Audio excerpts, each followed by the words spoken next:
Pessoal, vamos lá então.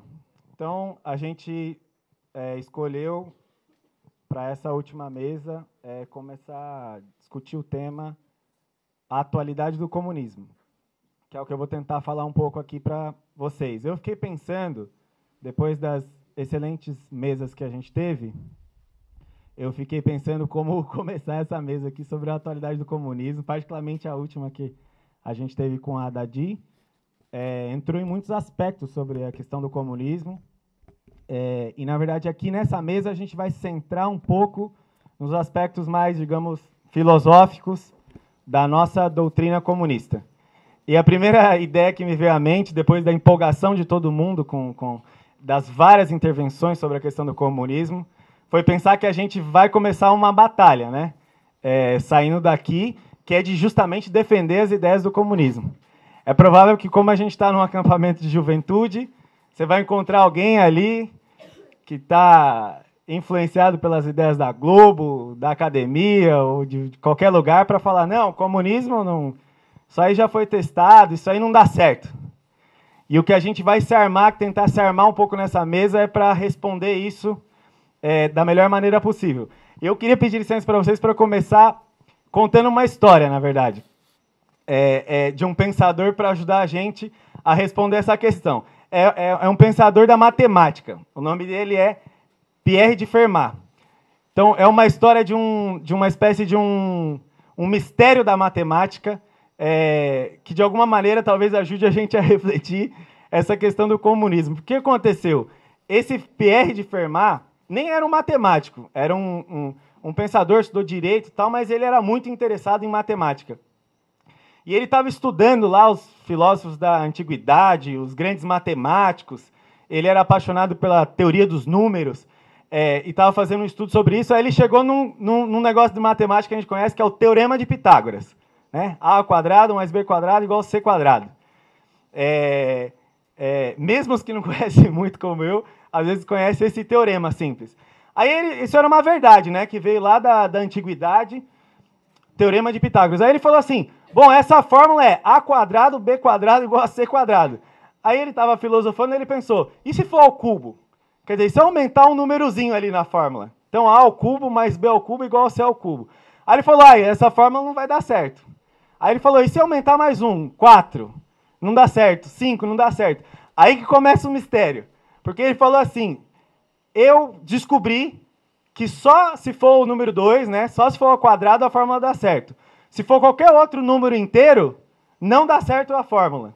Só que onde estava o mistério? É que ele escreveu isso, e aí ele falou assim, e eu tenho uma belíssima demonstração disso, mas como a margem está pequena no meu livro, eu vou escrever em um outro lugar, só vou deixar indicado. Aí ele deixou essa indicação. Qual que é o problema? É que essa bela demonstração que ele tinha dessa fórmula se perdeu, ninguém nunca mais encontrou. Aí os matemáticos ficaram com esse mistério, porque todo mundo fazia o cálculo e parecia que estava certo o que ele tinha falado. Mas ninguém sabia provar porque aquilo estava certo. Então ficou um mistério na matemática. Aí começou, né? Os grandes matemáticos lá das gerações depois dele começaram a pensar essa questão. Vamos tentar resolver. Aí foram vários, né? Um chama Euler, outro chama Gauss, dos principais nomes, assim. Os caras foram tentando. E aí o que os caras faziam? Eles conseguiam provar um pouco, assim, que o Fermat estava certo, mas não conseguia provar totalmente. E cada matemático ia avançando. Imagina que o Fermat é de 1650. 1650. Esses caras foram passando. Aí passou 1700, avançaram um pouco, não conseguiram. Aí passou 1800, avançaram um pouco, não conseguiram. Aí chegou o século XIX e os caras voltaram porque era um grande mistério, né? Pô, o cara tá certo, mas a gente não sabe explicar como ele tá certo. Aí chegou no século XX, o que aconteceu? Descobriram? Ainda não, no meio do século XX.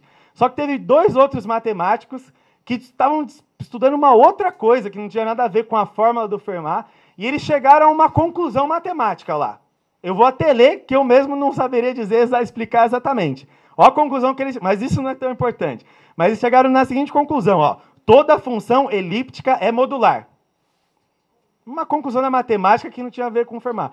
Só que aí, quando eles estavam desenvolvendo isso, eles pensaram o seguinte, se a gente... Isso era uma hipótese deles. Toda função elíptica é modular. Aí eles pensaram assim, se a gente provar isso, essa nova coisa que a gente está descobrindo, se pá, a gente prova automaticamente que o Fermat estava certo, porque tinha uma conexão ali na matemática entre uma coisa e outra. Então aí começou, agora a gente arrumou aqui no século XX uma maneira de provar que aquele cara estava certo e desvendar um mistério que já durava 300 anos. Aí na década de 90, um cara que chama Andrew Wiles ficou estudando 7, 8 anos essa frase toda, a função elíptica modular, para tentar demonstrar ela. O cara ficou lá no gabinete, estudou. Depois de 8 anos, o cara conseguiu chegar a 93, ó, não faz tanto tempo, hein? 93, 94, o cara falou, consegui provar isso, e na verdade eu consegui provar que o Fermat estava certo. E foi uma grande, assim, nossa, acabaram de desvendar um grande mistério da matemática. Agora, um grande acontecimento, 300 anos depois. Agora, olha que interessante, um filósofo contemporâneo, francês, heterodoxo, que a gente tem algumas diferenças, mas que é bastante inteligente, ele falou assim, nossa, isso leva a gente a pensar a seguinte questão. O que é fracassar? Porque será que o Gauss e os outros matemáticos que estavam tentando chegar a desvendar aquele mistério e que deram uma contribuição, e aí veio um outro e partiu daquela contribuição, e o outro partiu daquela contribuição, até chegar à resolução, será que eles estavam fracassando? Ou será que aos olhos de um historiador da matemática atual, eles vão falar assim, não, todos esses caras foram parte da história de chegar à resolução desse problema. Ele colocou essa questão. E olha que interessante a ideia dele. Ele falou assim, será que a gente não pode pensar o comunismo desse ponto de vista? Porque a burguesia passou 3 décadas agora falando que o comunismo acabou, que a gente fracassou, que a classe operária acabou, que acabou o marxismo, que acabou tudo. E começou todo mundo, né? Inclusive os pais, os familiares de vocês, que vai chegar e falar, não, você ficou estudando comunismo 2 dias, mas isso já fracassou. E essa ideia do Badiou é interessante para a gente pensar e olhar a história com outro ângulo. Falar assim, não fracassou. Aquelas mulheres lá que a Diana falou na Revolução de Fevereiro, e a Simone também comentou, que na fila do pão pararam tudo e falaram, não, vamos se rebelar, vamos começar uma revolução. Elas fracassaram? Não. Os que estavam lutando, todas as lutas que teve, a greve geral dos trabalhadores de 1917, levou ao comunismo? Não. Mas foi parte da nossa história. Todos os trabalhadores em Cuba, na China, tirando as direções que nós vamos discutir depois. Mas é toda uma história do movimento operário que nós temos que se orgulhar muito. É a primeira coisa que eu queria falar para vocês. Que a nossa história é a história, e isso que a gente está confiante, eu estou muito confiante, que no século XXI, o historiador do futuro vai olhar e vai falar, essa geração é parte desse legado histórico de todas as revoluções que foram tentando, errando, aprendendo, discutindo teoria, discutindo estratégia para chegar à vitória da nossa emancipação. E isso que a gente está muito confiante. Isso que essa lição, em relação ao Fermat, ajuda a gente a pensar. Não fracassamos. Quando alguém fala o comunismo fracassou, a gente fala, você não sabe de nada, cara. A gente está apenas começando. Como Marx disse, pensando nisso, o Marx falava assim, até esses 2.000 anos, 4.000 anos, se quiser, a gente vai chamar de pré-história da humanidade. A verdadeira história da humanidade vai começar com a Revolução Internacional e com o desenvolvimento do comunismo, por tudo que a gente está discutindo. Então, acho que esse é um primeiro elemento para a gente, de que ângulo que a gente vai olhar a nossa discussão do comunismo. Agora, eu vou chamar vocês, eu vou falar de 5 ideias, essencialmente, para a gente, na verdade, se armar e se munir e entender profundamente o que nós estamos defendendo, né? Porque vão falar assim, não, o comunismo ali já fracassou, está demonstrado em tal lugar. Vou falar, não. E vai defender essa doutrina. Então, em primeiro lugar, uma primeira ideia que eu queria passar para vocês, um pouco mais filosófica, mas não se assustem. Nós vamos falar um pouco, bem breve, da história da filosofia, para pensar uma primeira ideia, que é, por que o Marx, quando defendeu os ideais do comunismo, Marx e Engels e toda a geração depois revolucionária, eles estavam mudando completamente, eles estavam criando uma clivagem, uma inflexão na história do pensamento humano. E por isso essa doutrina era tão forte. Por quê? O Engels, que é o cofundador com o Marx do socialismo científico, desses nossos ideais comunistas, ele falava o seguinte do ponto de vista filosófico. Ele o Engels, dado momento, ele tentou sintetizar. Ele falou assim, o que é a história da filosofia? A história dos pensamentos. Ele falou assim, a história da filosofia é a história da relação entre o ser, a coisa, a matéria, de um lado, e a consciência, o pensar, a razão, a ideia, de outro. A história da filosofia é a história disso. É a história de tentar responder à relação entre uma coisa e outra. Foi a síntese que o Engels chegou. E olha que interessante que ele falou. Por mais que, assim, desde a Grécia, você encontrava pensadores materialistas e idealistas, depois a gente vai entender um pouco isso, ele falava assim, tem uma predominância no pensamento filosófico dos pensadores idealistas. Que era o quê? Que eles viam, na verdade, eles partiam de tentar definir as coisas, inclusive o ser humano, a partir da consciência. Então, assim, quase 2000 anos de história da filosofia, se você perguntasse para um filósofo, sorteasse ali e falasse assim, o que distingue os seres humanos dos animais? Ele ia falar consciência. Um dos mais brilhantes pensadores da antiguidade criou uma filosofia nesse sentido, que é o Aristóteles, que foi quase insuperável, até quase 300 anos atrás. O Aristóteles era mais refinado nisso. Ele falava assim, o que distingue a humanidade dos animais é que os homens, até vou pegar a citação dele, precisa, ele fala, ó, se o homem é mais animal político que as abelhas e todos os demais animais gregários, é evidentemente, como tenho dito muitas vezes, porque a natureza nada faz em vão. Aí ele fala, pois bem, ela concede a palavra, logos, ao homem exclusivamente. Aí o Aristóteles falava, o homem consegue, a humanidade, né? Falar do justo, do injusto, do bem e do mal, ele consegue ter esse sentido político. Era assim que ele definia. Mas tinha muito essa ideia que o Aristóteles colocou. Né? O que define a humanidade é a sua capacidade, o logos, né? É o raciocínio em última instância e a fala. Então, se definia o ser humano assim. E passou muito tempo assim. Ó. Vocês vão lembrar, a gente podia tentar pensar vários filósofos juntos. Eu vou falar talvez um dos mais famosos e o que mais sintetiza isso na modernidade, que é o Descartes. A frase famosa dele, a gente conhece, é penso, logo existo. Olha que fascinante, né? No problema de pensar e existir, olha a resolução que o Descartes deu. Ele falou, penso, logo existo. Então, o que vem antes? Pensar. E essa doutrina foi avançando, isso já estamos falando do pensador da era moderna, do nascente ali, quando está desenvolvendo o capitalismo. Quando o capitalismo está chegando à sua fase industrial, é o que vai permitir surgir uma revolução, um pensamento distinto, que vai ser crucial para o que a gente está querendo, para a primeira ideia fundamental que a gente está querendo, que é a solução que o Marx dá, que é muito diferente das outras soluções. Antes do Marx, chegou o ápice desse pensamento, que ficou esse que partia das ideias. Ele ficou conhecido do ponto de vista filosófico como idealismo. Doutrina filosófica idealista. Inclusive, o Engels falou assim, ó, para pensar, a gente reivindica o materialismo histórico, nós vamos falar um pouco. O Engels fala assim, ó, não é um acaso, porque a burguesia, a classe dominante, ela sabe o que faz. Que, se você falar para uma pessoa assim, você é um idealista, é um adjetivo bom.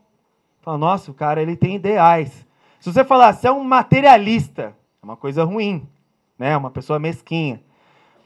Então, esse idealismo foi o auge dessa reflexão sobre a importância que tinha a razão, a consciência, para a determinação da humanidade. Aí o que o Marx... Aí começou a aparecer, na época do Marx, apareceu os filósofos, aliás, já existiam, mas na Alemanha ganharam força, os filósofos materialistas, que vão dar uma resposta totalmente diferente. E que vai abrir a possibilidade de a gente pensar a questão do comunismo.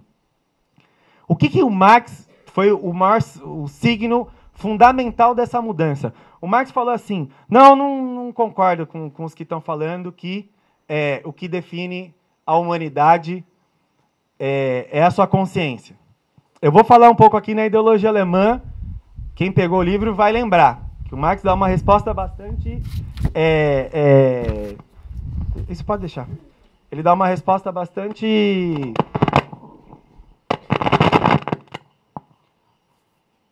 Ele dá distintas respostas, mas na ideologia alemã ele vai lá e desenvolve esse raciocínio. Mas olha, o fundamental do que o Marx fala é, Na verdade, o que distingue os seres humanos dos outros animais é o trabalho humano. Nossa, isso foi uma revolução completa no pensamento filosófico.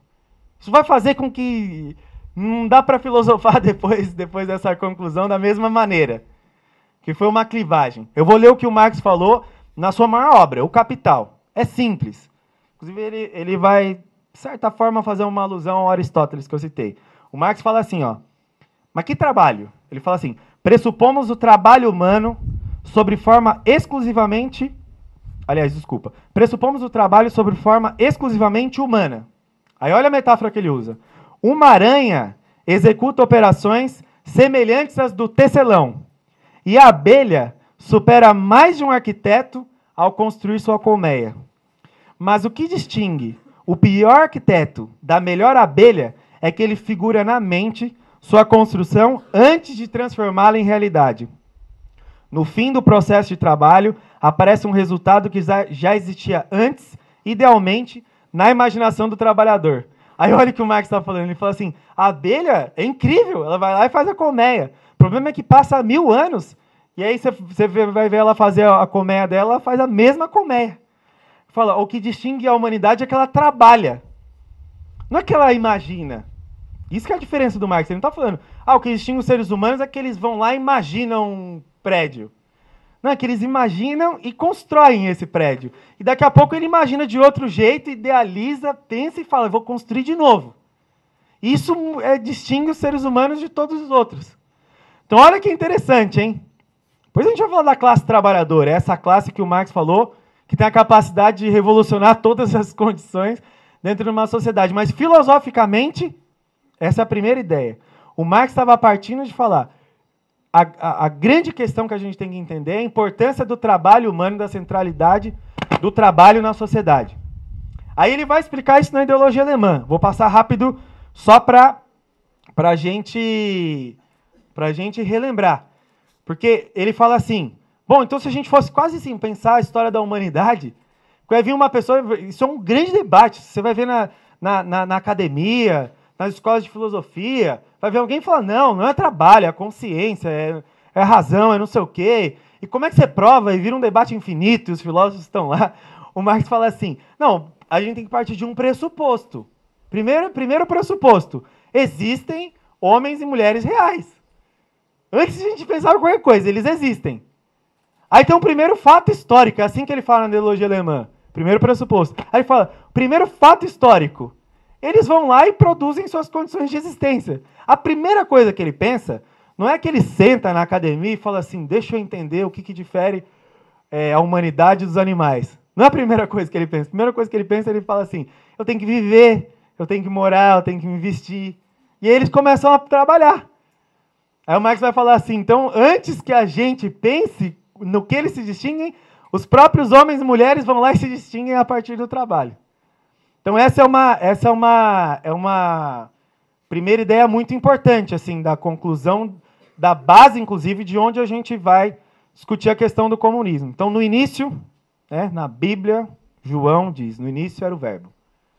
E depois o Goethe, junto com o Marx, vai dizer, não, no início era a ação. E foi justamente o trabalho humano que permitiu, o trabalho que permitiu o desenvolvimento da socialidade, da sociabilidade, da reprodução, do viver, etc. Essa é uma primeira questão, o trabalho. Quase filosófica, vai pra gente. Agora, qual que é a contradição? Indo pro segundo ponto, hein? Falei que eu vou falar só 5. Segundo. Qual que é a contradição? O que distingue a humanidade dos animais é o trabalho. Aí, quando o Marx tirou essa conclusão, imediatamente ele foi parar para pensar sobre o trabalho na sociedade em que ele vivia. Vocês vão lembrar, alguém citou aqui, numa das falas, que o Engels escreveu aquele livro, A Situação da Classe Trabalhadora na Inglaterra, que ele era um filósofo, eles estavam falando do trabalho, aí o Engels conheceu uma operária que falou, velho, você quer conhecer um pouco do trabalho? Vou te levar lá no meu bairro operário. E aí o Engels vai lá e passa meses lá e escreve essa obra genial sobre a classe trabalhadora. E o Marx está fazendo essa mesma reflexão. Bom, então, se o que distingue a gente é o trabalho, vamos pensar sobre o trabalho. E aí ele faz um estudo, primeiro estudo econômico dele, tinha 27 anos, se chama Manuscritos Econômico-Filosóficos. Manuscritos. O Marx pega e fala assim, cara, olha a contradição. Eu acabei de defender aqui, né, ele pensando, que o trabalho é a coisa que distingue a gente dos animais. Só que o que nos distingue no capitalismo é onde a gente mais se sente um animal. Você fala, eu vou trabalhar. E aí o Marx fala assim, meu, e não tem um trabalhador que se não tiver uma coerção, ele foge do trabalho como de uma peste. No trabalho que ele deveria ser humano, ele se sente um animal. E nas suas funções animais é onde ele mais se humaniza. Dormir, comer, beber, os mínimos prazeres que ele tem. Aí ele falou, bom, então deve ter alguma coisa errada com essa sociedade. Né? Onde a gente deveria ser mais humano, é onde a gente se sente mais animal. Isso, depois o Marx vai desenvolver bastante essa ideia, mas é a tal da reflexão sobre a alienação humana. Alienação para o Marx é o quê? A separação entre o trabalhador e seu produto do trabalho, a forma do trabalho. Ele não se vê no trabalho. Ele não... Aquilo que devia ser uma obra criativa para ele, você vai lá e escreve um poema.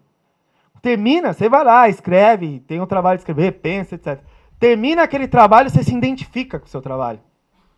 Você fala, nossa, esse é o produto do meu trabalho, meu poema. Né? Agora, o trabalhador na fábrica que produz essa caneta, ele produz 2.000 canetas todos os dias, há 20 anos. Quando chega a 8ª hora do trabalho dele, ele olha para a caneta e ele sente, inclusive, até uma repulsa. Está alienado o trabalho dele, se separou. Isso foi uma obra poderosa que foi se desenvolvendo ao longo da humanidade. O capitalismo levou ao seu extremo, até transformar o homem, a humanidade, numa peça dentro daquele sistema. Agora, por que é importante essa questão do trabalho?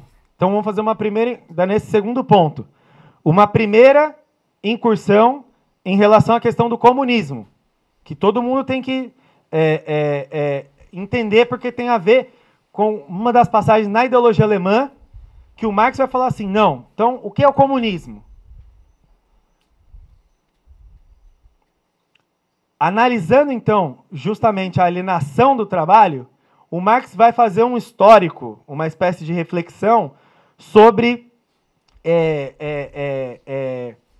onde que foi se fundando essa alienação, onde que está essa contradição. E dentro dessa reflexão do Marx tem uma coisa que é muito importante para ele, e que a gente vê hoje. Ele fala assim, ó, uma das grandes contradições de uma fase anterior para a fase da sociedade de classes foi a divisão do trabalho. A sociedade de classes fundou isso. O que ela fundou? Ela falou assim, antigamente lá, sei lá, o povo nômade, ele falava assim, eu vou caçar e eu vou, sei lá, e vou pescar um peixe, e aí a gente traz para cá, divide entre a gente, cada um trabalha um pouco ali e a gente divide. A partir do desenvolvimento da sociedade de classes, o que acontece? Se modifica essa estrutura porque tem a divisão do trabalho. Vocês vão ver aqui, alguém falou que, inclusive, do ponto de vista do machismo, vai surgir a divisão sexual do trabalho.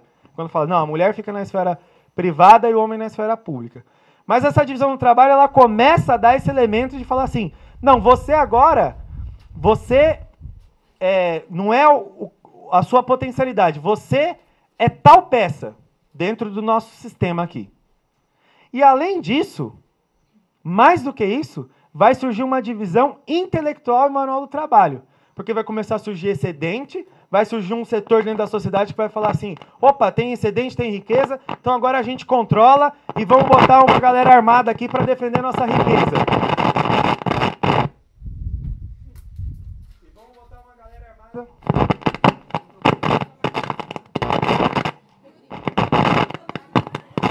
Sim?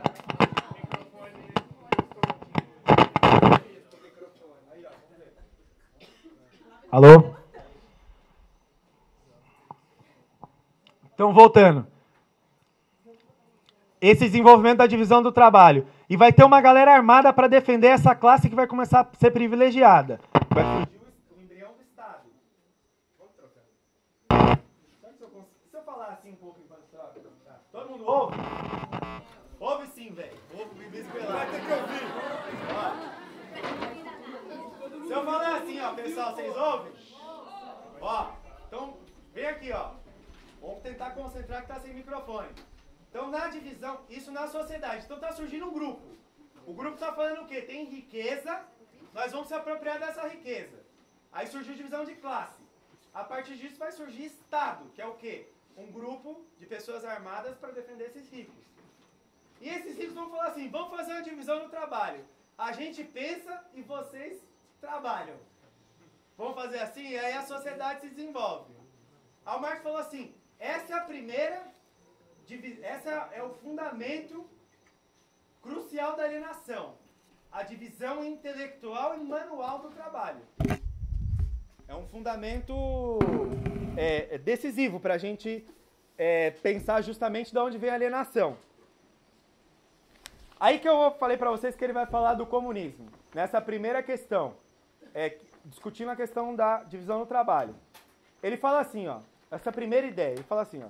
Primeiro ele fala um pouco disso que eu falei, né? A divisão do trabalho e tal. Ela vai criar uma peça, você vai virar uma peça dentro do sistema. Aí ele fala assim, ó. Logo que o trabalho começa a ser distribuído, cada um passa a ter um campo de atividade exclusivo e determinado, que lhe é imposto e ao qual não pode escapar. Ele está falando da sociedade atual. O indivíduo é caçador, pescador, pastor ou crítico, filósofo. Está usando uma metáfora, né? Caçador, pescador, para dar uma metáfora. Ele fala, ou você é isso ou você é aquilo. E assim deve permanecer se não quiser perder seu meio de vida. Então, em última instância, a sociedade é assim, né? Você aprende o quê? Você tem que ter um sonho. Você é um tal cara que é uma peça dentro desse sistema.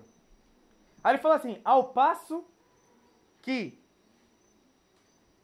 Vai falar da sociedade comunista. Na sociedade comunista, onde cada um não tem um campo de atividade exclusivo, mas pode aperfeiçoar-se em todos os ramos que lhe agradam, a sociedade regula a produção geral e me confere, assim, a possibilidade, olha que lindo, de hoje fazer isto, amanhã aquilo, de caçar pela manhã, pescar à tarde, à noite dedicar à criação de gado, criticar, filosofar após o jantar, exatamente de acordo com a minha vontade, sem jamais que eu me torne caçador, pescador, pastor, crítico, filósofo.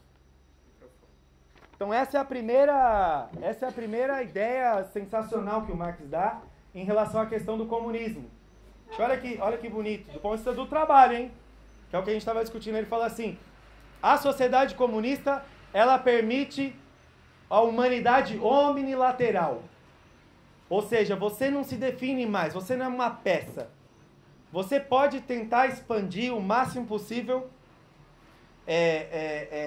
as suas capacidades humanas. Mais do que isso, eu queria chamar a atenção aqui, porque esse é um ponto que a burguesia pega duríssimo. E a gente tem que conseguir responder assim. Sabe o que a burguesia fala? Ela fala assim, não, mas o comunismo é o seguinte, é todo mundo igual. É igualdade, então todo mundo igual, todas as vestimentas são iguais, todas as casas são iguais, tudo é igual. Mentira! Isso é o que o capitalismo tenta fazer a gente. Você vai lá no shopping, aí todo mundo tem que ser igual, porque é os mesmos produtos, a mesma marca. Ou pode mudar um pouco a marca, mas é a mesma individualidade ligada aos mesmos padrões capitalistas. E o comunismo não. O que o Marx está falando, o recado que ele está dando é, no comunismo não. No comunismo é o desabrochar da personalidade humana nas suas múltiplas capacidades. O Marx está falando, aquele cara, o capitalismo quer convencer que a gente, durante 8 horas, tem que dedicar a vida a uma coisa e só aquela coisa 30 anos. Fala, não, nós vamos criar uma sociedade em que não. Essa ideia é muito importante. Porque justamente leva a gente a entender as mazelas um pouco do que a gente vive hoje, né? É ao contrário, o capitalismo quer esse trabalho, o trabalho reificado. O trabalho que não é reificado, o trabalho que é produto desse desenvolvimento, o capitalismo não quer. Para dar até um exemplo, assim, ligando à arte, uma vez eu achei muito bonita uma citação do Trotsky. Nesse espírito, Trotsky fala alguma coisa mais ou menos assim, lembrando de memória. De certa forma, a gente pode dizer que mesmo a ideia de artista vai ser uma ideia que a gente vai abolir, de certa forma, na sociedade comunista. Você fala assim, como assim abolir os artistas? Não. É porque qual a pessoa dentro de uma sociedade comunista que vai estar dissociada da arte? A arte não tem que ser um profissional, tem que ser um produto que se funde, na verdade, com a vida humana, em todas as suas dimensões da sociabilidade humana. Que para mim é uma ideia bem bonita dessa capacidade expansiva que o trabalho humano não alienado pode ter numa sociedade. Então, isso para mim é uma segunda conclusão importante em relação ao que é alienação e o que essa reflexão sobre o comunismo permite a gente fazer uma discussão ofensiva de que é emancipar o trabalho.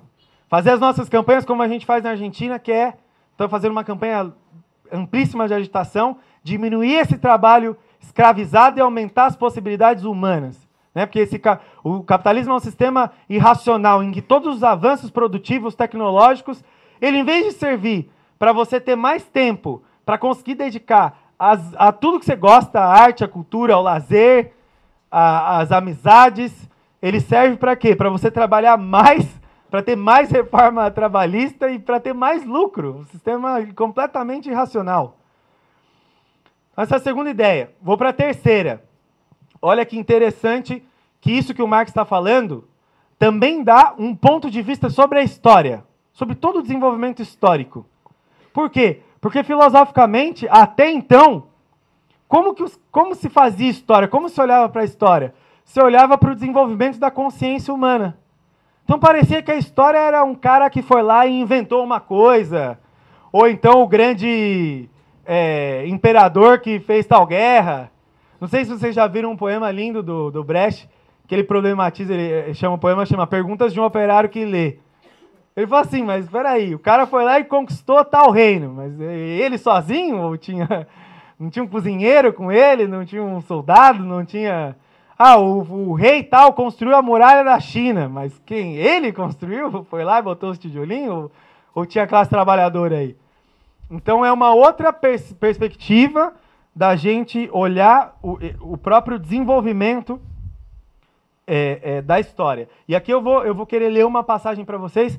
Provavelmente muitos de vocês já viram, mas eu acho que isso dá um outro ângulo de tentar pensar essa passagem. Essa talvez seja uma das citações, das frases das mais famosas do Marx, e que tem a ver com esse ponto de vista histórico. O Marx fala assim, é uma síntese que ele faz, na verdade, dessa concepção dele, que é a concepção materialista. Ou seja, que você olha para a produção e reprodução da sociedade e, a partir disso, você começa a entender a filosofia, a ciência, as artes, a cultura, etc. Ele fala assim, na produção social da sua vida, os homens entram em determinadas relações necessárias, independentes da sua vontade. Relações de produção que correspondem a uma determinada etapa do desenvolvimento das forças produtivas materiais. Né? No capitalismo você tem a liberdade, né? Você pode falar assim, ou eu trabalho ou não trabalho. Não é escravidão. Ou eu trabalho ou eu não trabalho. Eu posso não pagar o aluguel, não comprar comida, não sobreviver. Mas eu tenho essa escolha dentro do capitalismo. Quer dizer, então o Marx está falando o contrário, né? Você entra em relações de produção quase independente da sua vontade.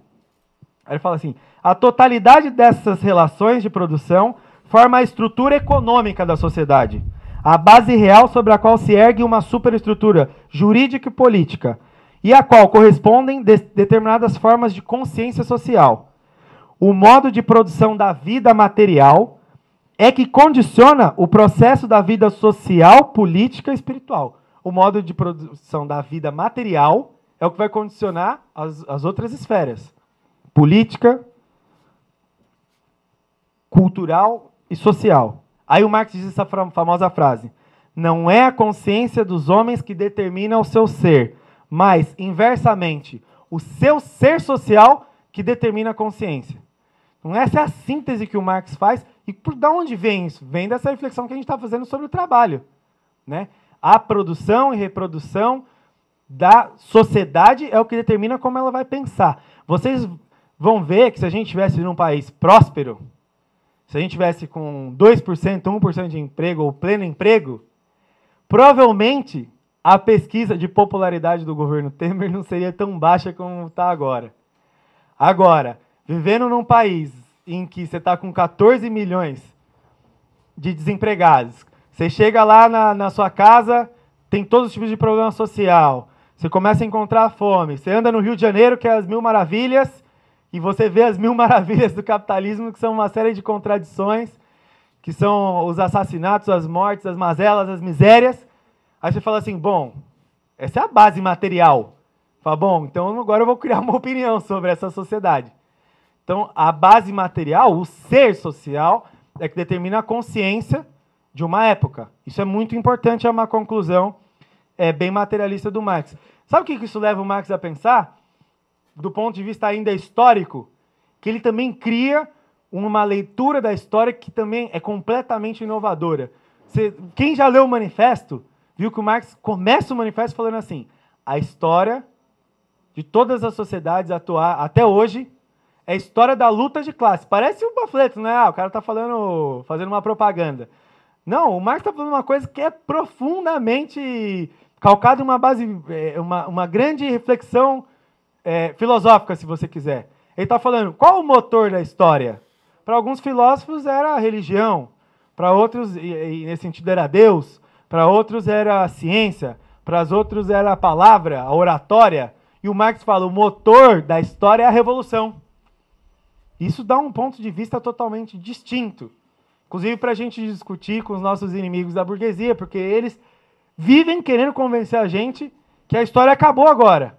A gente fala, meu, desculpa, até hoje, em toda a história humana, existiu um motor, que foi a luta dos povos oprimidos contra os seus opressores. E dessa luta surgiu um conflito que gerou uma outra forma de sociedade. E vocês querem convencer que agora, nessa sociedade, a gente chegou ao fim? Não, esse motor, a revolução como motor, se mantém com um vigor muito grande. E tem a ver com essa grande conclusão do Marx. Terceira, né? A revolução é o motor da história. Então eu vou para o quarto ponto. Falta mais 2. Quarto ponto. Como a gente faz, então? Qual a resposta que o movimento operário, então, pode fornecer? A gente falou um pouco nas outras mesas, eu vou citar, então, me apoiando nas mesas, vou citar pontualmente. Porque, para alguns, é natural que exista uma certa confusão. O que é o socialismo, a transição socialista, a revolução socialista, e o que é o comunismo? É igual? Isso é um debate que a gente vai tentar pegar agora, justamente porque quando você for discutir com algum pensador da burguesia, ele vai colocar tudo igual. Ele vai falar, não, sabe o que é o comunismo? É igual ao socialismo, que é igual ao que está acontecendo lá na China, com 14 horas de trabalho e exploração. Aí você fala, não, então eu não quero o comunismo é isso, eu não quero. Então, o que a gente vai ter que tentar entender agora é justamente o Marx, ele usava, a expressão que ele usava era fases do comunismo. O Marx falava assim, uma primeira fase do comunismo e uma segunda fase do comunismo. Vou até, no final, falar um pouco disso. Os revolucionários bolcheviques, eles convencionou-se falar dessa primeira fase do comunismo como socialismo, ou a transição socialista. Então, é assim, por isso que você vai ver nos escritos a transição socialista e a perspectiva, a orientação, o objetivo, o norte nosso é o comunismo. Isso é uma coisa que a gente tem que ter claro. E o que então, precisa para ter essa transição socialista? Em primeiro lugar, uma revolução, que é o que a gente discutiu aqui na mesa que a gente viu. Vocês viram o anseio de uma geração de revolucionários a partir de um partido que estavam quebrando a cabeça para tentar pensar como fazer essa transição. Agora, tem alguns aspectos que são fundamentais em relação a essa transição, para a gente entender justamente, né, o que é o socialismo, o que não foi o socialismo, o que é parte da propaganda que a burguesia faz. Então, vou falar de 3 aspectos, não podia falar de vários, 3 ou 4. Primeira coisa que tem que existir, primeiro é uma disposição, né, é uma forma de que os dominantes não conseguem mais dominar como antes, e os de baixo, eles têm que ter um nível de mazela social que fala, vamos ter que ir para uma revolução. A partir da revolução, se coloca algumas condições para essa revolução rumar no sentido socialista. Porque começou uma revolução, significa que ela está indo para o socialismo. Nós não pensamos assim. Revolução é um gesto estratégico, né? Ela tem que ter uma orientação. Qual que é a primeira, talvez mais elementar, que a gente falou aqui? A palavra soviet. Ela tem que ter democracia dos trabalhadores. Depois a gente vai analisar a tragédia no século XX de ver algumas sociedades de transição em que esse aspecto não existia. Mas esse aspecto começou a existir lá na Rússia a partir dos soviets. Então o que ela tem que ter? Ela tem que edificar a sociedade socialista, não tem outra possibilidade de ser socialista, se a massa, a ampla massa da população trabalhadora não for um sujeito da democracia. Exatamente isso. A massa da população tem que ser parte ativa de tomar as decisões na sociedade. E eles pensaram, o Marx, se você perguntasse para o Marx, quando ele escreveu O Capital, inclusive, como que faz isso? Ele falaria, não sei direito, tem que ver como é que vai acontecer na Revolução e pensar. Ele foi pensar isso quando aconteceu a Comuna de Paris. Aí ele olhou e começou a aparecer uma organização, ele falou, opa, aqui tá... E os bolcheviques viram isso aonde? Nos soviets. Que eles estavam pensando como que ia aparecer esse Estado operário. Ou seja, né, uma forma de organização democrática dos trabalhadores. Quando eles estavam pensando nisso, os trabalhadores começaram a fazer isso. Que eram os soviets. E como é que eles começaram a fazer? Eles chegavam num bairro lá e falavam assim, ó, vamos reunir aqui todo mundo do nosso bairro e discutir como vai chegar a alimentação, ou como vamos se cuidar do frio enorme da Rússia, ou como coisas elementares da vida, como vão controlar aspectos da vida. Só que quando eles começaram a fazer isso, surgem os conselhos que significam o quê? Significam que os trabalhadores estão conseguindo começar a tomar as decisões. Olha que lindo o soviet. Os trabalhadores começam a agarrar a história na sua mão. Ele não fala assim, eu vou votar de 4 em 4 anos naquele político corrupto só porque ele é o menos pior. Não, ele fala, para ser socialismo tem que ser eu, agarrando na minha mão. E aí aqui no nosso bairro, aqui, nós vamos tirar alguns delegados e delegadas que vão representar a gente. E se eles não forem bons, a gente revoga e propõe outros imediatamente.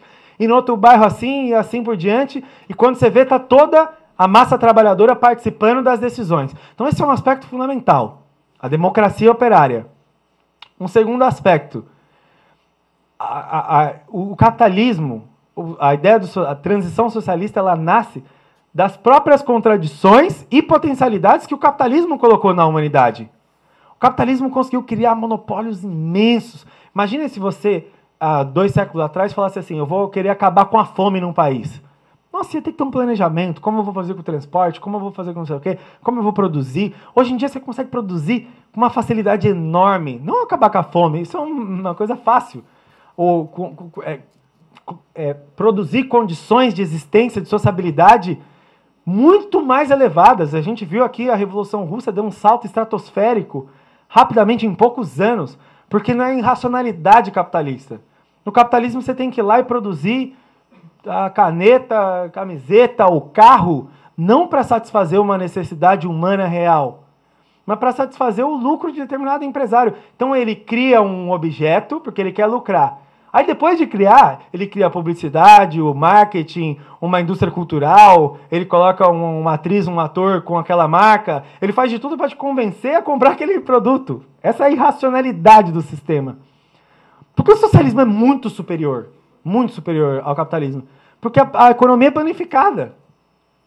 Imagina com um país como o Brasil, que é um país atrasado, para não falar Estados Unidos ou as grandes potências que têm bastante riqueza, você fala assim, ó, seguinte, agora os trabalhadores vão decidir o que eles querem produzir. Vão parar de produzir prédio de luxo, e carro de luxo, e shopping, e a gente vai produzir universidade até todos os jovens estarem na universidade. E depois a gente vai produzir um teatro por bairro, até todos os jovens terem acesso a um teatro. E depois um parque. E depois tudo que for em uma biblioteca. E depois tudo que for de interesse nosso. E ninguém quer lucrar. A gente quer construir as melhores coisas que sirvam para a humanidade. Então é uma escala de produção. É por isso que vocês imaginam que o Lenin e o Trotsky, eles estavam enfrentando uma situação de miséria extrema, gente. Eram 10, 11, 12, 15 exércitos do imperialismo internacional organizando todas as suas forças para ir lá e atacar a revolução e botavam todos os seus exércitos juntos contra a Revolução Russa e perdiam, porque os trabalhadores estavam lutando pelo socialismo.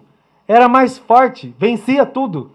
E estava numa situação de fome, porque imagina, você estava tentando pensar, né, o Andy Goldman é genial isso que a Dina estava falando. Estava tentando pensar no amor livre. Só que aí você olhava para a economia e falava, meu, tem uma galera que está passando fome aqui ainda, e tem um setor que está vindo um exército atacar a gente, destruir, porque odeia o socialismo com todas as forças que são os capitalistas. Tem que pensar como se reorganizar no meio dessa... Agora, depois que a economia começa a se planificar, o salto é estratosférico. Então esse é um aspecto muito importante. E se liga à reflexão do trabalho. Para que dar esse salto? Para que a gente tenha uma condição de trabalho cada vez mais desenvolvida, mais elaborada, que a gente vá reduzindo a nossa jornada de trabalho, permitindo, né? Porque como a gente não quer lucrar, então a gente fala assim, pega esses 14 milhões de desempregados e todo mundo começa a empregar agora e a gente baixa imediatamente a jornada de trabalho. Então todo mundo vai trabalhar e todo mundo vai receber. A diferença é que não vai ter o que recebe 1 bilhão, vai ter todo mundo que vai receber um salário inicial aí, a partir do seu trabalho, e a gente vai organizar a sociedade a partir dos interesses sociais nossos.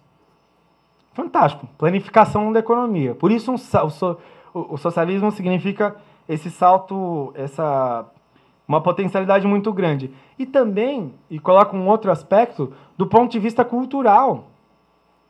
Porque hoje a gente vive, agora, inclusive, assim, numa época distinta da do Marx, do Lenin, do Trotsky, em que você tem um aparato de indústria, de poder, inclusive, cultural, que a função dele é manter as pessoas dentro desse sistema e fazer todos os artifícios possíveis para te convencer que não. Se você é um jovem e falou do comunismo, tá errado. Entendeu? Então eu vou criar filme, eu vou criar novela, eu vou fazer música, eu vou fazer clipe, eu vou fazer de tudo para destruir os seus sonhos. Isso que a gente estava falando, né? São reflexões, mesas para aprender a sonhar ou voltar a sonhar.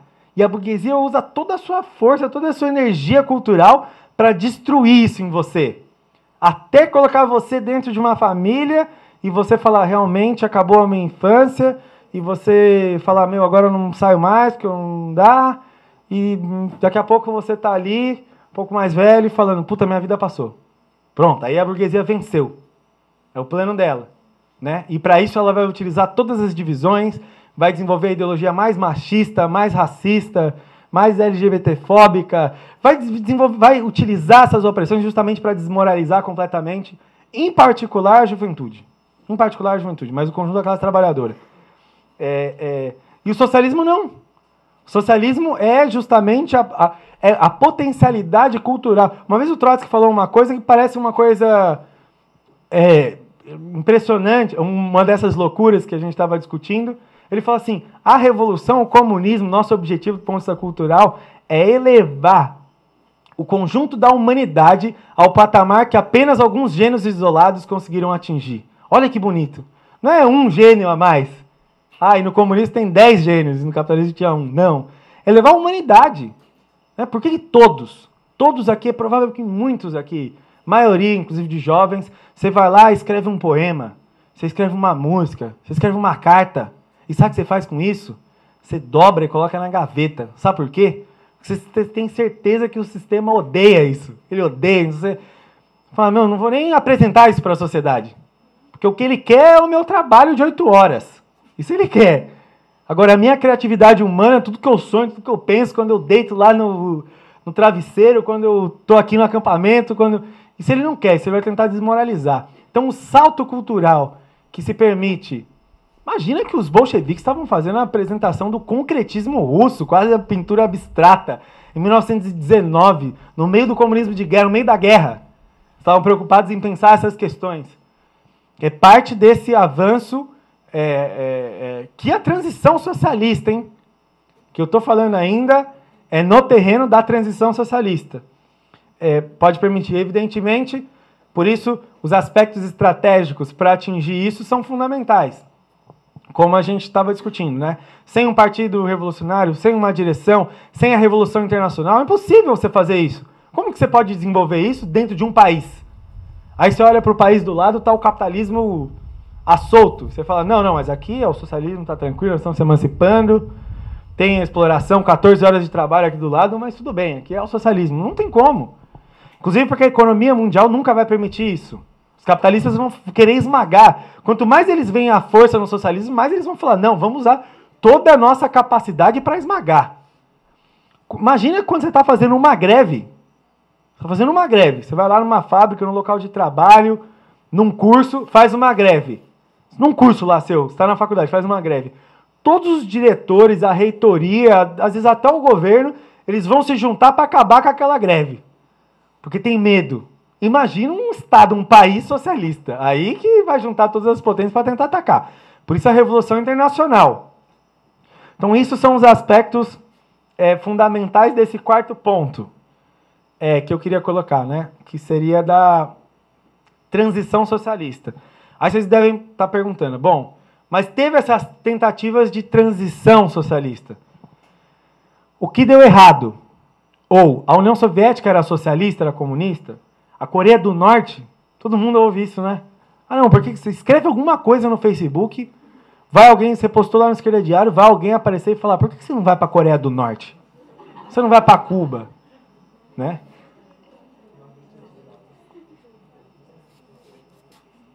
Então, qual que é a questão? Aqui eu queria só desenvolver, essa é uma discussão que extrapola bastante o que a gente poderia falar aqui, nós podemos continuar desenvolvendo ela depois. Mas uma ideia só eu queria colocar. A Revolução Russa, a gente diz, inclusive alguém falou aqui, também nas falas, ela foi uma revolução que degenerou. O que a gente quer dizer com isso? É que esses aspectos que eu falei, que são pontos cruciais de uma revolução, da transição socialista, eles começaram lá na Rússia. Tinha soviets. Tinha o poder dos soviets. Vocês sabem que quando tem a tomada do poder, qual que é a primeira coisa que acontece?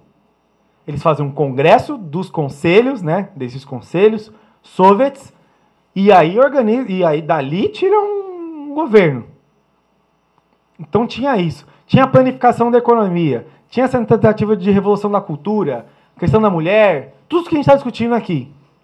O problema é que essa revolução se isolou, as tentativas de expandir essa revolução para a Alemanha, para a China, para a Inglaterra, fracassaram, começam a surgir contradições internas da revolução, começa a se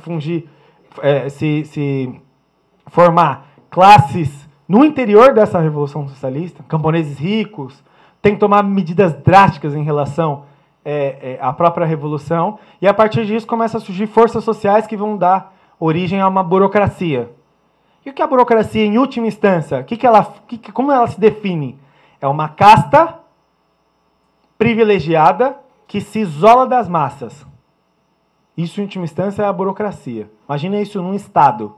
Começar a surgir um setor que usurpa a revolução e começa a tomar as decisões da revolução em nome dessa burocracia e não dos trabalhadores. Então, essa revolução, a gente fala, degenerou. Por quê? Porque ela nasceu como a mais brilhante revolução da história, ela continha as experiências do passado. Imagina que ela continha uma geração que estava no Partido Bolchevique, que tentou estudar a Revolução Francesa, a Comuna de Paris, 1848, a Primavera dos Povos, pensaram o que deu certo, o que deu errado, fizeram teoria, desenvolveram discussões estratégicas, até chegar ao ponto de desenvolver essa revolução. E mesmo com toda essa tentativa, essa revolução ainda sofreu um retrocesso e degenerou. A Revolução Russa. O que ela distingue? Por que a gente reivindica essa revolução e não outras? Porque ela se distingue nesses pontos cruciais, estratégicos. As outras revoluções, a gente diz então que ela formou um Estado operário, trabalhadores, que não tinha burguesia, só que esse Estado operário se burocratizou. Qual a diferença? A diferença é que as outras revoluções, como a Revolução Chinesa, ou como a Revolução Cubana, ou outras revoluções ditas socialistas, elas não nasceram com esse DNA revolucionário. Elas não nasceram como produto da democracia dos trabalhadores. O desenvolvimento da planificação econômica não necessariamente levou a avanços ou a perspectiva de avanço das relações, da sociabilidade, do trabalho humano. Então, ela já nasceu, aí depois, os revolucionários, lá depois da guerra, da Segunda Guerra Mundial, refletindo essas revoluções, eles chegaram a uma conclusão. Eles falaram assim, esse Estado que deu origem a essas revoluções, ele já nasceu deformado. Em qual sentido? Ele já nasceu por fora dessas ideias que o Marx defendia, que os comunistas defendiam. Então, é crucial, na verdade, a gente entender que, ao nascer, ao se desenvolver por fora dessas ideias que o Marx, o Engels e os revolucionários estavam desenvolvendo, a contradição que se encerrou dentro desses estados foi muito mais rápida, foi muito mais violenta, foi muito mais agressiva, em certo sentido. Então formou o maoísmo, ou os Castro, ou que você vê muitas contradições no pensamento desses revolucionários e na prática política deles. Você fala, não, isso aqui se afasta da transição socialista, de qualquer ideia da transição. O Trotsky, até mesmo a Revolução Russa e essas, o Trotsky não chega a falar assim, o socialismo, né? Comunismo nem pensar, mas ele não chega a falar, é o socialismo, ele fala, são estados de transição dando os primeiros passos para tal. Né? Agora, esses processos chegaram longe. É por isso que, para a gente, os comunistas e os marxistas, para a gente é jocoso, evidentemente, a burguesia querer falar que a China hoje é um país comunista. Não tem nada a ver com essas ideias, nem com a emancipação dos trabalhadores, nem com a revolução, nem com a democracia. Imagina um partido único, o que tem a ver isso com a ideia da livre democracia dos trabalhadores a partir dos soviets? São tudo uma campanha que a burguesia vai realizando e coloca tudo no mesmo bojo, né, o socialismo e o comunismo, para tentar justamente desmoralizar essa ideia. Então, com isso, na verdade, eu queria dar essa ideia, pelo menos que a gente tenha essa clareza, né, do que é, primeiro, a revolução é uma tarefa, em primeiro lugar, estratégica. Nós precisamos fazer uma revolução. Para fazer uma revolução, nós precisamos de ter um partido. E esse partido não pode ser contra a auto-organização dos trabalhadores e a democracia. Ao contrário, ele tem que servir exclusivamente, só pode servir se ele for para alimentar essa auto-organização dos trabalhadores. Então, esse é um primeiro aspecto fundamental, estratégico. Por isso, tanto estudo, tanta reflexão estratégica, não podemos errar. É a nossa geração. Essa geração da revolução socialista, da revolução proletária. É essa geração, o século XXI. Então, nós não podemos errar. Tem que pensar estrategicamente, historicamente, tem que estudar todas essas revoluções, tem que ver onde elas erraram, porque a gente quer acertar, quer construir o socialismo. Então, essa é a primeira questão. Depois, a gente justamente tem que entender e saber explicar pacientemente para os trabalhadores. Agora, partindo de uma virada que começa a acontecer agora. Antes, se você falasse com um trabalhador que é o comunismo, de tanta campanha que o neoliberalismo fez na cabeça dele, ele ia falar, é uma ditadura, ou é um não sei o quê. Entendeu? Agora, as novas gerações, você vê que não é assim. Né? O jovem, pois podemos fazer isso, ter um debate, num diálogo nos debates. O jovem lá, jovem de 15 anos, o secundarista que estava lutando, ele já não tem mais essa... Ele já olha para o comunismo, para a revolução. Revolução, então, é uma coisa que desperta energia. Então, a gente tem que saber... O que a gente tem que fazer? É o nosso papel. Conseguir explicar, justamente fazer propaganda, fazer agitação, ligar com os problemas políticos, para a gente traduzir esse socialismo e os nossos objetivos comunistas em uma linguagem, nos livros, nos vídeos, na política concreta, que possa também apaixonar esses jovens e trazer eles para a nossa perspectiva. Então é o seguinte, para caminhar para a conclusão, qual é a questão do comunismo? Talvez uma das grandes questões. A nossa geração, isso para mim é uma grande responsabilidade da nossa geração. Até agora, camaradas, até a crise de 2008, a burguesia teve uma vitória muito grande, porque ela realmente conseguiu fazer que as organizações, isso está generalizado na esquerda e na classe trabalhadora, ela conseguiu apagar essa palavra, comunismo, e os objetivos, e todo o conteúdo que ela carrega. Essa foi a vitória que a burguesia teve. Só qual que é o problema? Veio a crise econômica, a crise do capitalismo. Né? Então, depois da crise, começa... já discutimos isso várias vezes. Começa a ter uma explosão de vendas dos livros do Marx. Começa a voltar a ter uma geração que fala, não, esse sistema não vai mais, né? Aparecer nas manifestações. O capitalismo não funciona. Então está começando a surgir uma juventude, uma geração, juventude trabalhadora, inclusive, que está aberta a pensar, não, o capitalismo não vai, tem que ser uma outra coisa. E aí a gente ganha uma enorme responsabilidade histórica, a nossa geração, porque até a geração anterior, você teve que segurar essas ideias ali nos livros, era difícil debater, e tinha que manter o partido ali, firme, né? Porque era o auge do neoliberalismo. Era difícil, tinha que resistir, uma luta já era difícil. Muito mais fazer uma propaganda ofensiva do comunismo. Mas a gente, a FT, a nossa corrente internacional, o nosso partido, segurou essas ideias. Agora a crise coloca uma responsabilidade para a gente falar, não, agora não é o tempo mais da resistência, é o tempo de passar a ofensiva com as nossas ideias. É o tempo que a juventude está aberta. É o tempo de que a gente vive, camaradas, lá no mundo árabe a gente viveu um momento de revoluções, ou de processos revolucionários. Essa palavra apareceu de novo para o imaginário nosso. Caramba, a última coisa que você poderia imaginar, e qualquer pessoa poderia imaginar, é que poderia ter uma revolução no mundo árabe. E começou a ter processos revolucionários. A gente estava lá em São Paulo discutindo, desde 68, talvez o maior levante da juventude do século XX, não tinha um levante tão importante como os que aconteceram agora em 2011, 2012.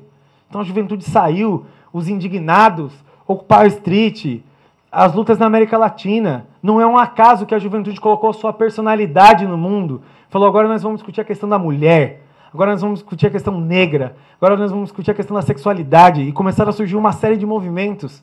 Porque aquele jovem está inflamado. Ele chega lá na família dele, operário inclusive, e fala, entendeu?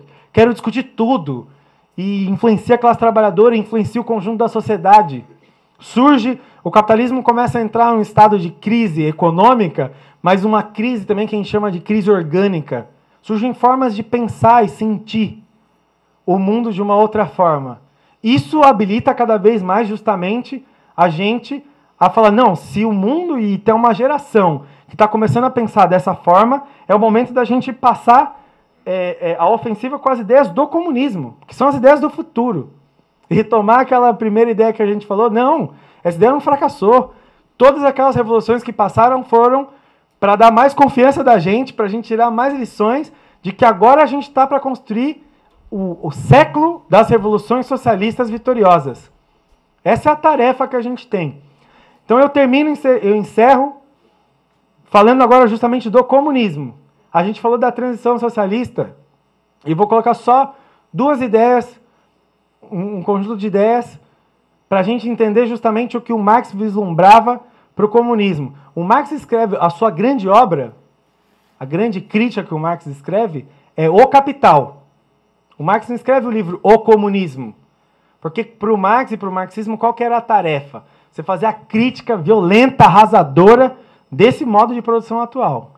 Ao fazer essa crítica, a gente ia ver as condições para o surgimento de um outro modo de produção. E qual a questão para o Marx, quando ele vai falar do comunismo para além, a segunda fase do comunismo? O Marx fala justamente, na primeira fase, a partir do trabalho, qual a grande revolução que a gente vai fazer? Que as pessoas trabalhem e consigam extrair da sociedade a sua cota social daquele trabalho. Acabar com a exploração. Essa é a primeira etapa.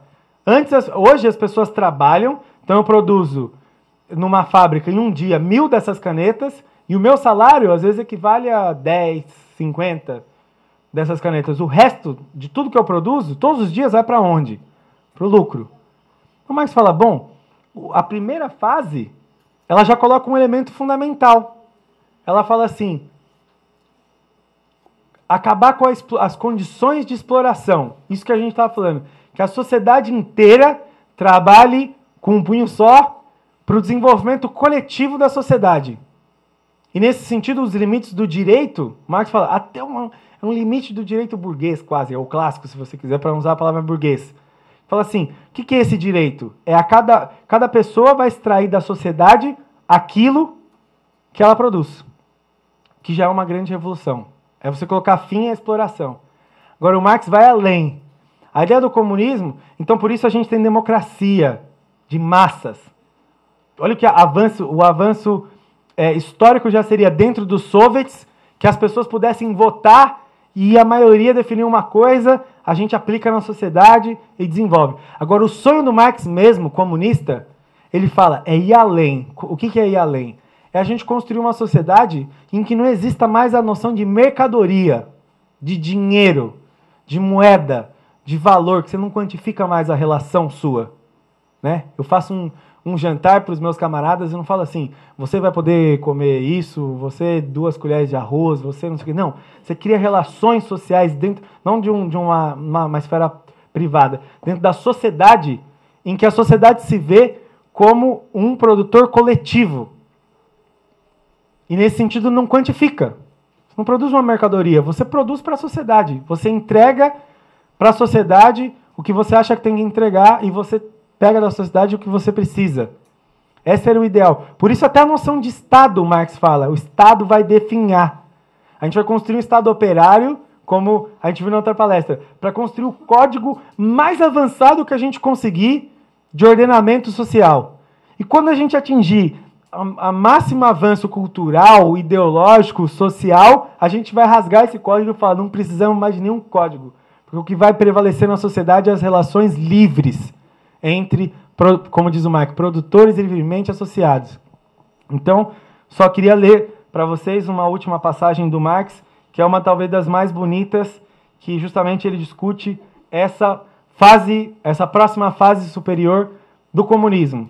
Ele fala assim, numa fase superior da sociedade comunista, quando tiver desaparecido a escravizante subordinação dos indivíduos à divisão do trabalho, e com ela a oposição entre o trabalho intelectual e o trabalho manual, uma fase desenvolvida quando a gente superar isso. Quando o trabalho não for apenas um meio de viver, mas tornar ele próprio a primeira necessidade vital. Quando as pessoas não forem trabalhar porque precisa ganhar um salário, elas vão porque elas querem produzir na sociedade.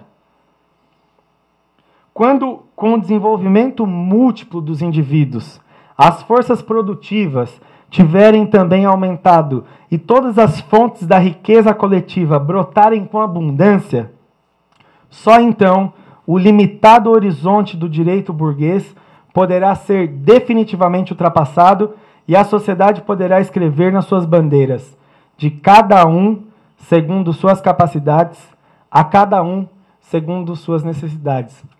Então, vou repetir a ideia do Marx do comunismo. De cada um segundo suas capacidades, a cada um segundo suas necessidades. Agora eu coloco para vocês a questão. A burguesia quer sustentar esse sistema em torno do lucro, da miséria, da exploração.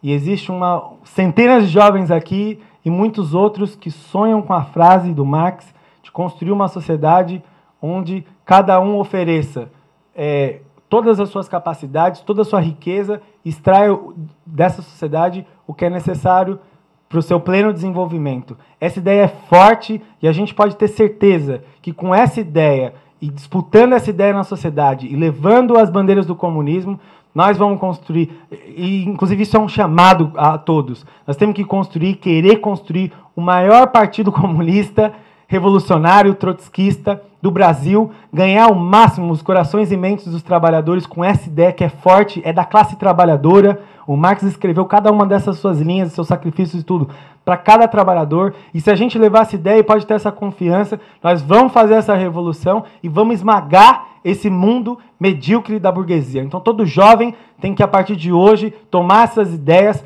ser militante comunista, revolucionário, é tomar essas ideias mais plenas nas suas próprias mãos e disputar o curso da história a partir das ideias comunistas. E esse é o nosso desafio. Obrigado.